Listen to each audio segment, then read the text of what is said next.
নতুন সামরিক অভিযান শুরু। যুক্তরাষ্ট্র ঘোষণা দিয়েছে ইরানের উপকূলীয় প্রতিরক্ষা ব্যবস্থা ও ক্ষেপণাস্ত্র স্থাপনাগুলোর বিরুদ্ধে তারা নতুন করে ব্যাপক হামলা চালিয়েছে। প্রায় ১.৫ ঘণ্টাব্যাপী এই অভিযানে একের পর এক লক্ষ্যবস্তুতে আঘাত হানার দাবি করেছে মার্কিন সামরিক বাহিনী। এই হামলার পরই গোটা উপসাগরীয় অঞ্চলে নতুন করে উত্তেজনা ছড়িয়ে পড়ে। ওয়াশিংটনের দাবি, এই হামলার মূল উদ্দেশ্য ছিল হরমুজ প্রণালীতে বাণিজ্যিক জাহাজ চলাচলের নিরাপত্তা নিশ্চিত করা এবং ইরানের সেই সামরিক সক্ষমতাকে দুর্বল করে দেয়া যা দিয়ে আন্তর্জাতিক নৌপথে হামলা চালানো হচ্ছিল বলে অভিযোগ রয়েছে। একই সঙ্গে যুক্তরাষ্ট্র ইরানের বন্দরগুলোর উপর পুনরায় নৌ অবরোধ কার্যকর করার কথাও জানায়। বিশ্বের অন্যতম গুরুত্বপূর্ণ এই সামুদ্রিক পথ ঘিরে নতুন সংঘাত বিশ্ব অর্থনীতির জন্য বড় উদ্বেগ তৈরি করেছে। তবে ইরানও পাল্টা জবাব দিতে দেরি করেনি। দেশটি দাবি করছে তারা উপসাগরীয় অঞ্চলে অবস্থিত যুক্তরাষ্ট্রের সামরিক লক্ষ্যবস্তুতে হামলা চালিয়েছে। বাহরাইন, কুয়েত ও জর্ডানে মার্কিন স্বার্থকে লক্ষ্য করে অভিযান চালানোর কথা তারা জানিয়েছে।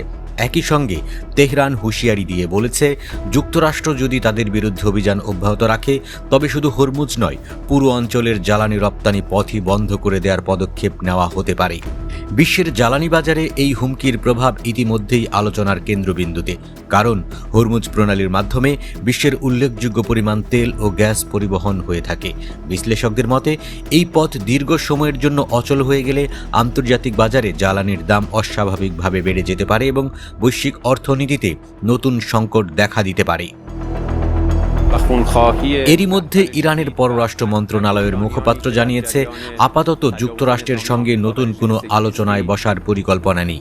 তার ভাষায়, যুদ্ধবিরতির শর্ত প্রথমে ভঙ্গ করেছে ওয়াশিংটন, তাই বর্তমান পরিস্থিতিতে আলোচনার চেয়ে প্রতিরক্ষাকেই অগ্রাধিকার দেওয়া হচ্ছে। ফলে কূটনৈতিক সমাধানের সম্ভাবনাও আরও অনিশ্চিত হয়ে উঠেছে। অন্যদিকে যুক্তরাষ্ট্রের প্রেসিডেন্ট ডোনাল্ড ট্রাম্পও কঠোর অবস্থানের ইঙ্গিত দিয়েছেন। তিনি সতর্ক করে বলেছেন, ইরান যদি আলোচনায় ফিরে না আসে তাহলে দেশটির বিদ্যুৎ কেন্দ্রসহ আরও গুরুত্বপূর্ণ অবকাঠামো লক্ষ্য করে হামলা চালানো হতে পারে। যদিও একই সঙ্গে তিনি দাবি করেছেন, এখনও একটি সমঝোতার পথ খোলা রয়েছে এবং দুই পক্ষের মধ্যে বার্তা আদান প্রদান চলছে। বিশ্লেষকদের আশঙ্কা, এই সংঘাত শুধু হরমুজেই সীমাবদ্ধ নাও থাকতে পারে। বাব আল মানদেব প্রণালীতেও নতুন উত্তেজনা সৃষ্টি হতে পারে বলে ধারণা করা হচ্ছে। যদি তাই ঘটে তাহলে বিশ্বের দুটি গুরুত্বপূর্ণ সামুদ্রিক বাণিজ্য পথই একসঙ্গে ঝুঁকির মুখে পড়বে। এর ফলে আন্তর্জাতিক বাণিজ্য, জ্বালানি সরবরাহ এবং বৈশ্বিক শিপিং শিল্পে বড় ধরনের অস্থিরতা দেখা দিতে পারে। যুদ্ধের মানবিক মূল্যও ক্রমেই বাড়ছে। সাম্প্রতিক হামলায় ইরানের দক্ষিণাঞ্চলে বহু বেসামরিক নাগরিক নিহত হওয়ার দাবি করেছে দেশটির সরকার। একই সঙ্গে বিভিন্ন সামরিক ঘাঁটিতেও প্রাণহানির খবর এসেছে। কয়েক মাস ধরে চলমান এই সংঘাতে হাজারো মানুষের মৃত্যু এবং লাখো মানুষের বাস্তুচ্যুত হওয়ার খবর আন্তর্জাতিক মহলে গভীর উদ্বেগ সৃষ্টি করেছে।